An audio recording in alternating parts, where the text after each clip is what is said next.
Before we start today's video, I just want to mention that we are currently at 387 subscribers. I couldn't have done this without you guys, and as always, I appreciate the support that you guys have shown both this channel and my recent videos. Stay tuned to the end to know about the next giveaway that we are going to be doing. Hello humans, Artist with a Fro here, and welcome back to the show. In our last video like this, we talked about Darkness, Red-Eyes, Darkness, Dragoon of the Red-Eyes, Dragon with the Eyes of Red, and how big of an impact that type of card is going to make in the current metagame. Now, this video is going to be a little bit shorter because we might have had our first response to the type of card or cards that we can expect to see post Master Rule 5 in a world where sort of the extra monster zone is free for everybody to use. So recently, Konami released a card that is supposed to be coming out in Rise of the Duelist called 3 Tactical Talents. Now this card is supposed to be a response to most monster effects that are activated during your opponent's turn or during your turn, and let's say you don't necessarily have a Called by the Grave or any other way in order to negate or respond to them activating certain things. Cards that come immediately to mind are Ghost Ogre, Ash Blossom, and of course, the newly, or rather the card that we most recently talked about, Red-Eyes Dragon, Dragoon of the Red-Eyes, Dragoon with the Eyes of Red. Now what this card states is that if your opponent has activated a monster effect previously during your main phase this turn, activate one of these effects. Draw 2 cards, take control of one monster your opponent controls until the end phase, or look at your opponent's hand. Also shuffle 1 card into their deck.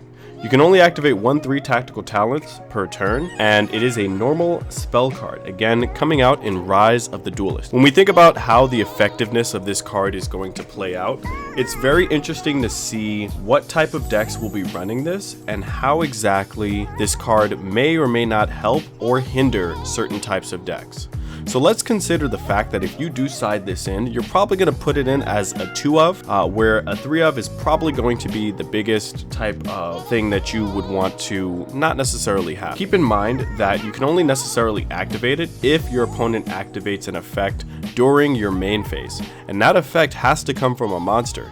So that doesn't mean that they chain a metaverse and then activate their own version of Mystic Mine and now you're just looking at them sideways. Instead, this means that they have to either Ash Blossom you, Dragoon of the Red-Eyes, have something with a quick effect first, which you can then respond to with this card. So it does help with certain decks, but when you look at the overall scale of things in regards to how the meta is today, most cards will either have outs to this, and if you're thinking about what you may or may not be doing, or rather want to do during your turn when you use this card, it's probably best to either use the 2nd or 3rd effect, whereas drawing the extra 2 cards would be good, but you're really running a gamble as to what is necessarily in your deck and what you might want to have. Taking control of one of your opponent's monsters also needs to be mentioned as probably the best effect because it's not a targeting effect. And where most cards like Dragoon of the Red-Eyes and certain other cards state that they can't be targeted by spell or trap cards, this card actually doesn't target, so it circumvents a lot of those effects. The second part, or rather the second most valuable thing I would say, is probably that 3rd effect where it states to look at your opponent's hand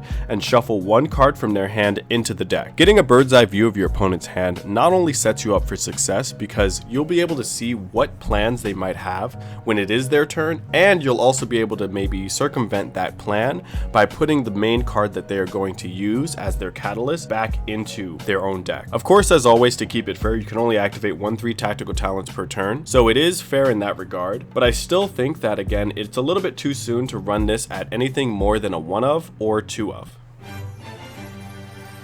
Now, like I mentioned before, this video is going to be a lot shorter than the last video that we did on Dragoon of the Red-Eyes, mainly because of the backlog of videos I have, as well as some news that I got recently and how that's going to shift some of the content that we make moving forward. In regards to the giveaway for Halqifibrax, I actually had to compile all of the names into a digital wheel spinner, which you guys are seeing here, and we were able to come down to the final winner, and that winner is Hogun. So Hogun, I know that you are already in my Discord, but this is also an encouragement for anybody that is in here that's currently not in the Discord to join, please make sure that you guys join me over there.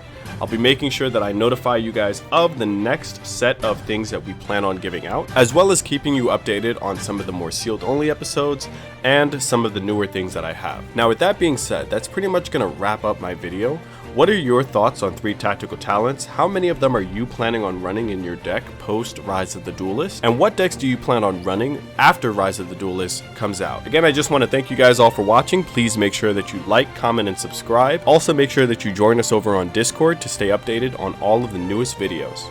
And with that being said, I've been the Artist with the Fro, and that, my friends, is the show. Thanks for watching.